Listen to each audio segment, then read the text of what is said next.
दिएको सिद्धान्त र प्राथमिकता हाम्रो हातमा परेको छ। धेरै मेहनत गरेर अर्थमन्त्रीले प्रस्तुत गर्नुभएको विधिमा कतिपय कुराहरू सकारात्मक छन्। हामी सबै चाहन्छौँ नेपाल समृद्ध बनोस्, नेपाली जनताले भ्रष्टाचार र विभेदबाट मुक्ति पाएर सुखी नेपाली होस्। यिनै फेरिलाई आधार मानेर विकासमा साझेदारी निर्वाचनमा प्रतिस्पर्धाको नारा लिएर मैले प्रदेश 3 को आवधिक योजनाको आधारपत्र मस्यौदामा टिप्पणी र सुझाव सहितको बुकलेट सभाज्यू मार्फत यहाँहरूको समक्ष पेश गरेकी छु।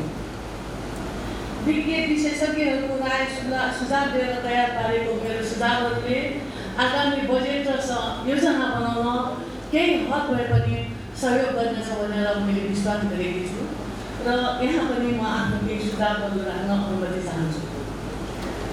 सभामुख महोदय, नम्बर 1 सिद्धान्त र प्राथमिकताको दफा 3 मा समृद्ध नेपाल सुखी नेपालीको नाराको साथ सबै पछौटेपन तथा आर्थिक, सामाजिक र सांस्कृतिक विभेदहरूलाई अन्त्य गरी गरिबीलाई न्यूनीकरण गर्ने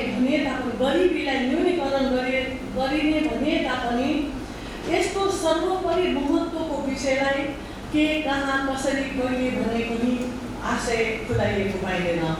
अथ यो प्राथमिकताको सपना देखाउने नारा त होइन भनेर एउटा प्रश्न खडा भएको छ। नम्बर 2 विकासको नाममा कहीँका छरे चाहिँ अनुदान छर्ने होइन तथा स्वरमा उल्लेखित सकारात्मक कुरालाई स्वागत गर्न चाहन्छु। यो व्यवहारमा देख्न पाइयोस्, शुभकामना व्यक्त गर्दछु। यस वर्षको असारे विकास बजेटमा मोर देन 95% बजेट भौतिक संरचना निर्माण र खाताकृति तान्ने काममा गइरहेको छ भन्ने कुरा हामीले सुनेका छौँ। टर्म्स अफ रेफरेन्समा पनि यस्तै रहेछ।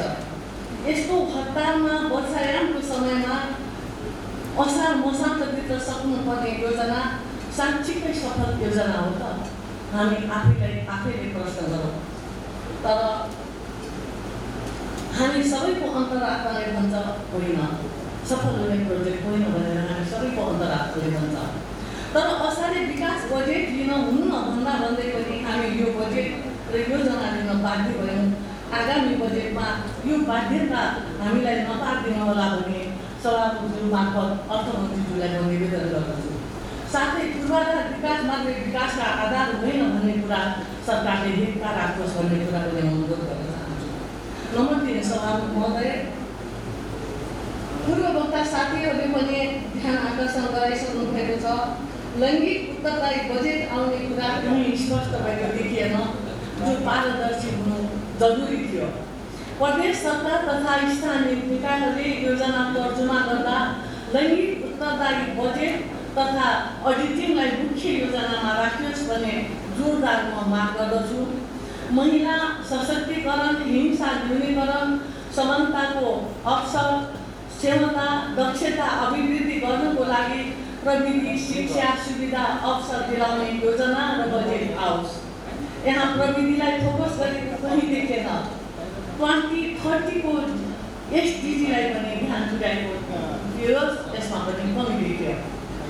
सभामुख महोदय, मैले बार दुर्गम क्षेत्रका आदिवासी जनजाति, उपेक्षित वर्ग समुदाय, विशेष गरेर महिला, देशमा पनि दलित, पिछडिएका वर्ग, तेस्रो लिङ्गीको उत्थानको लागि ठुलो रकमको विनियोजनका साथ फोकस्ड प्लानिङको रूपमा गरिबी निवारणको वृहत कार्ययोजना ल्याउन माग गरेकी थिए र ध्यान आकर्षण गर्दै आएकी छु।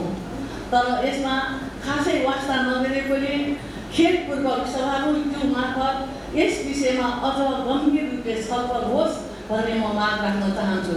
विकास खर्बपति र अर्बपति र पैसावालाको लागि मात्रै नहोस् भन्ने पनि गुनासो जतासुकै सुनेको छ।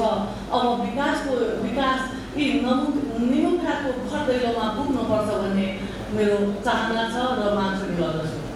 नम्बर 5 गरिबीबाट पीडितलाई भत्ता दिनु सट्टा कृषि, लघु सिँचाइ, जलचर संरक्षण, जडीबुटी सङ्कलन, साना उद्योग, खेती आदिमा काम गर्न लगाउने सिप दिन सकियो भने उत्पादन वृद्धि मात्र होइन, उनीहरूमा कृषि जन्य र उपभोग्य वस्तु उत्पादन, उद्योगको बजार पनि विस्तार हुनेछ।